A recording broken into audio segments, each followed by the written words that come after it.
Attention aux manipulations. Cet homme qui se dit gilet jaune porte exprès une kippa en pleine manif et ça serait pour montrer que l'antisémitisme est un faux problème. Et il nous dit « Je porte le gilet jaune et la kippa en même temps et ça se passe très bien, je ne suis victime d'aucune forme d'antisémitisme ».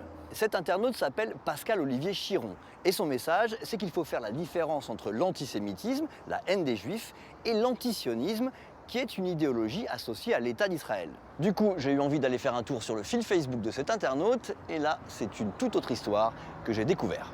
On tombe sur des dizaines de messages homophobes, contre Emmanuel Macron surtout, et puis il y a des photomontages sexistes, ici, c'est Marlène Schiappa par exemple. Alors on remonte encore sur le fil Facebook de cet internaute, et on commence à mieux cerner le personnage. Ça regorge de théories du complot sur les attentats du 13 novembre par exemple, sur lesquels on nous mentirait. Alors qu'est-ce que toutes ces théories du complot ont en commun? Eh bien le coupable. Et le coupable c'est qui? Les sionistes. Les sionistes nous manipulent, les sionistes nous mentent, les sionistes dirigent le monde. Et c'est vrai, Pascal-Olivier Chiron ne parle jamais des juifs. Il explique qu'il n'a aucun problème avec les juifs car son combat c'est contre Israël, dirigé par des idéologues du sionisme. Mais là encore, j'ai eu envie de creuser un peu. Voilà le genre d'image qu'on trouve sur sa page Facebook.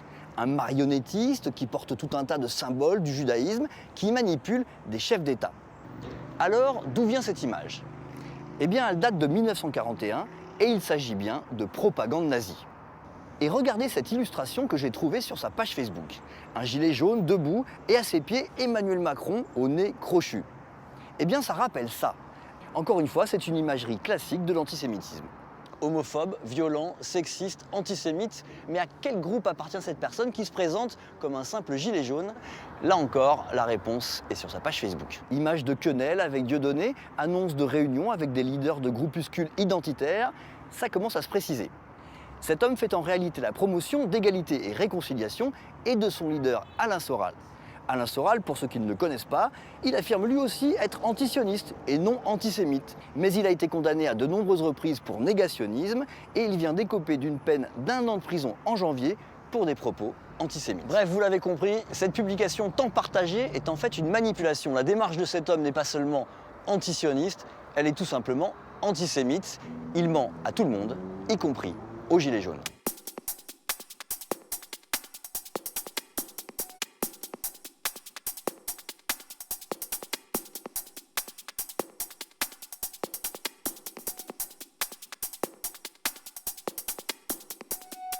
Une photo, comme on en trouve beaucoup ces dernières années sur les réseaux sociaux. Sa particularité, Arnaud Chavez anime la page Facebook dédiée à l'organisation de la manifestation des Gilets jaunes. Sur cette image publiée sur son profil, Arnaud Chavez exécute une quenelle, un salut nazi inversé devenu signe de ralliement de certains extrémistes. Le geste n'est pas fait n'importe où. Ici, à côté du monument aux victimes de persécutions antisémites de Charleville-Mézières. Sur la page Facebook de l'individu, le même geste, cette fois en compagnie du père de la quenelle, Dieudonné, humoriste controversé, condamné de nombreuses fois pour propos antisémites. Un profil sur le réseau social agrémenté de déclarations anti-juives et homophobes.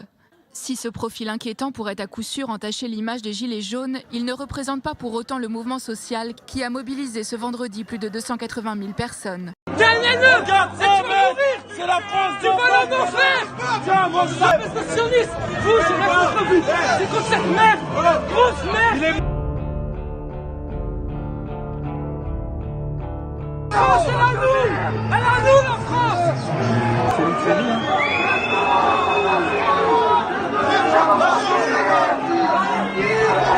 France, elle est à nous! Elle est à nous, la France! Salope! Elle est à nous, la France! Espèce de raciste! Espèce de haineux! T'es un haineux! Regarde ça, mec! C'est la France du ballon d'enfer! Tiens, moi, ça, il va venir! Le peuple, il va te finir et le peuple, il va te finir! Nous sommes le peuple! Voilà, la grosse merde! France, elle est à nous! Elle est à nous, la France! Salope! Elle est à nous, la France! Espèce de raciste! Espèce de haineux!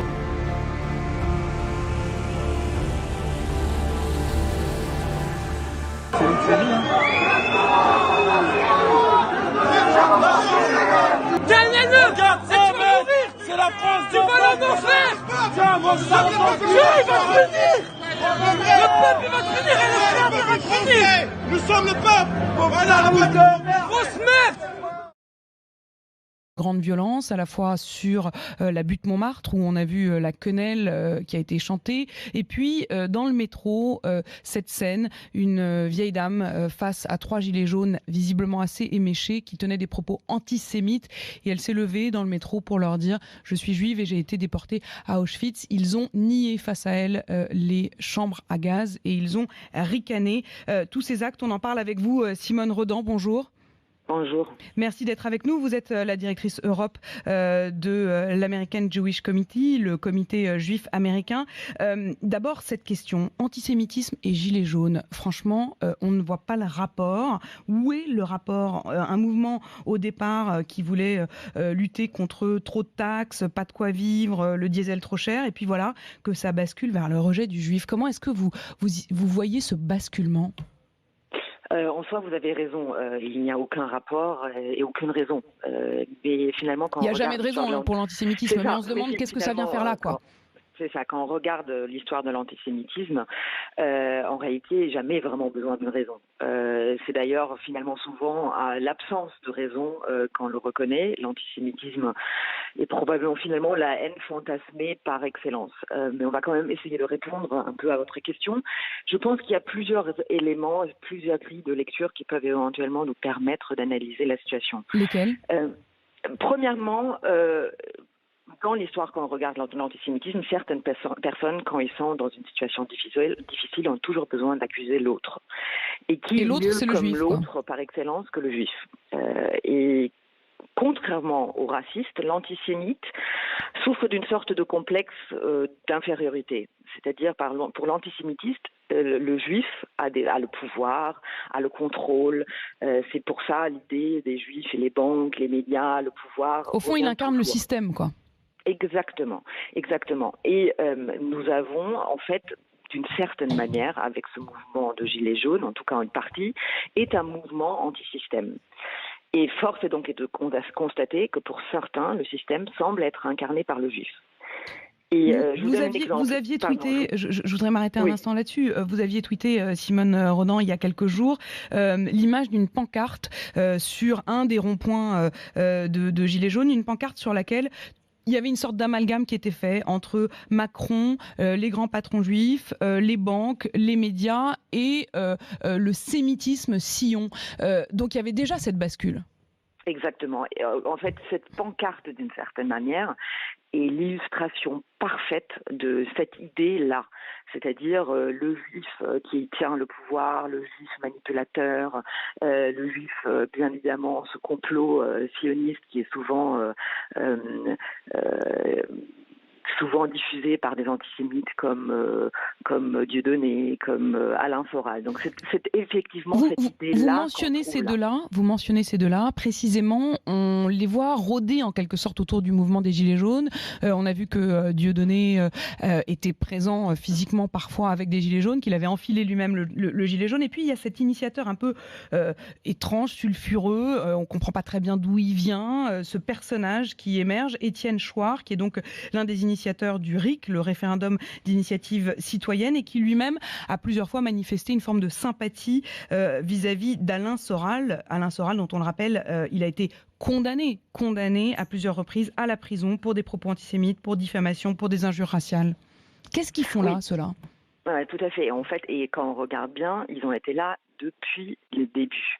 Donc effectivement, je pense que ça c'est un autre élément qui, je pense, peut nous permettre de comprendre. Je pense qu'aujourd'hui, et j'ai entendu le précédent intervenant, nous faisons face aujourd'hui à une vraie crise politique, à une vraie crise de la démocratie, et qu'on voit d'ailleurs d'une certaine manière, de formes différentes un peu partout. En Angleterre avec le Brexit, en Italie, en Hongrie, aux États-Unis même.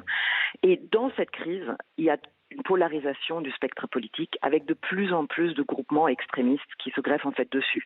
Et donc c'est une forme d'accompagnement ou même de récupération, quoi. Exactement. Et donc c'est finalement la situation rêvée pour des individus comme Alain Soral ou Dieudonné. Merci beaucoup. Merci Simone Rodan d'avoir été avec nous. Je rappelle que vous êtes la directrice Europe de l'American Jewish Committee et que vous veniez donc commenter ces actes et ces propos qui ont eu lieu ce week-end et cette façon de se catapulter en quelque sorte des Gilets jaunes et de l'antisémitisme.